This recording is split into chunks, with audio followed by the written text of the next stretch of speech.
ഇനി നമുക്ക് മാക്രോണിയുടെ റെസിപ്പി കേട്ടോ. അതിനുവേണ്ടി ആദ്യം കുറച്ച് ചിക്കൻ നമുക്ക് നല്ലപോലെ പൊരിച്ചെടുക്കാം. അതുപോലെ തന്നെ സോയാബീനും കായം വെച്ച് പൊരിച്ചെടുക്കാം കേട്ടോ.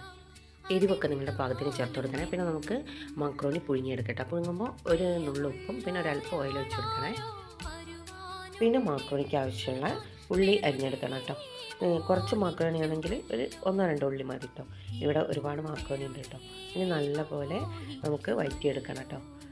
അത് വഴറ്റി വരുമ്പോഴേക്കും നമുക്ക് ഒരു 4-5 തക്കാളി മിക്സിയിൽ അടിച്ചിട്ട് ഒഴിച്ചു കൊടുക്കണം കേട്ടോ. പിന്നെ നമുക്ക് 4 പച്ചമുളക് ഇങ്ങനെ ചീന്തിയിട്ട് കൊടുക്കണം കേട്ടോ. അത് നല്ലപോലെ താളിയതിന് ശേഷം നമുക്കിതിലേക്ക് നമ്മുടെ ചിക്കനും പിന്നെ സോയാബീനും കൂടി ഇട്ട് കൊടുക്കട്ടോ. എന്നിട്ട് നമ്മുടെ മാക്രോണി ഇട്ടിട്ട് നല്ലപോലെ ഒന്ന് മിക്സാക്കി കൊടുക്കട്ടോ.